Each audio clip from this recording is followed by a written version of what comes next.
సిద్ధంగా ఉన్నారు. రాంబాబు, ఏంటి పరిస్థితి? ఏలూరు జిల్లాలో ఏ విధంగా ఉంది?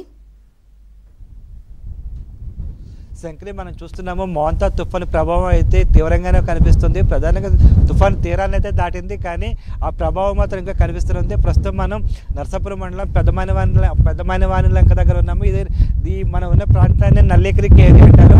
నల్లి క్రీక్ అంటే సముద్రం పాయ, క్రీక్ అంటే పాయ, సముద్రపు పాయ. ఈ సముద్రపు పాయ నర్సాపురం మండలం వేములదేవి దగ్గర ప్రారంభమవుతుంది. అంటే సముద్రం అక్కడ ఒడ్డది, సముద్రం ఒడ్డు దగ్గర వేములదేవి ఉంది. ఆ వేములదేవి దగ్గర ఈ నల్లి క్రీక్ ప్రారంభమవుతుంది. సుమారు 19 కిలోమీటర్ల పొడవున ఈ సముద్రపు పాయ మోళ్లపర్రు వరకు వెళ్తుంది. మోళ్లపర్రు దగ్గర మళ్ళీ సముద్రంలో కలుస్తుంది. అయితే నేను రాత్రి ఇక్కడ సముద్రం దగ్గర ఈ వేములదేవి దగ్గరే తుఫాన్ అయితే తీరాన్ని తాకింది.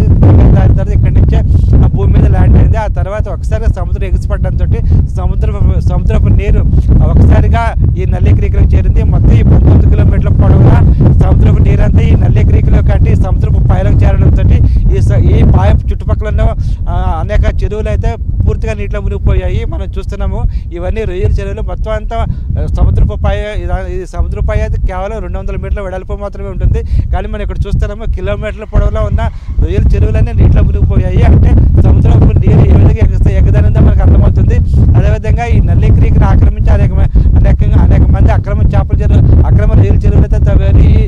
ఈ రొయ్యల చెరువులు సైతం పూర్తిగా నీటిలో మునిగిపోయాయి. మొత్తం మీద వేలాది ఎకరాల్లోని రొయ్యల చెరువులు అయితే సముద్రపు నీటిలో మునిగిపోయినట్లు మనకు తెలుస్తుంది.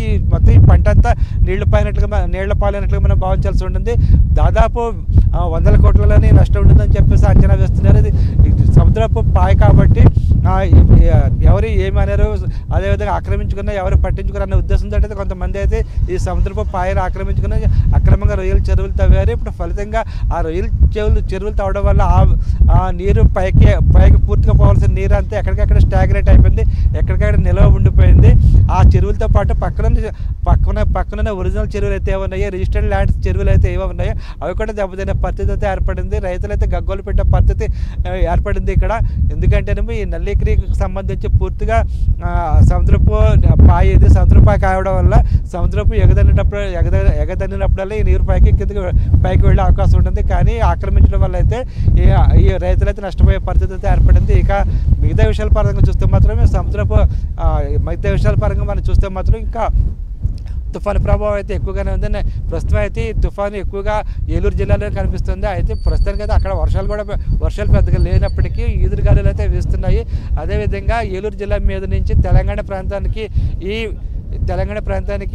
మోంతా తుఫాను పయనిస్తున్నట్లు మనకు తెలుస్తుంది.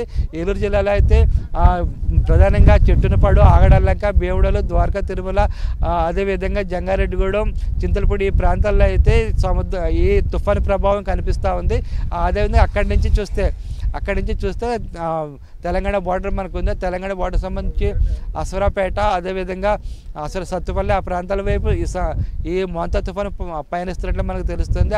అయితే అక్కడ పరిస్థితి ఏ విధంగా ఉన్నప్పుడు మాత్రం నర్సాపురం నియోజకవర్గానికి సంబంధించి మాత్రం మోంతా తుఫాను అయితే పెను బీభత్సాన్ని సృష్టించాలని మనం భావించాల్సి ఉంటుంది.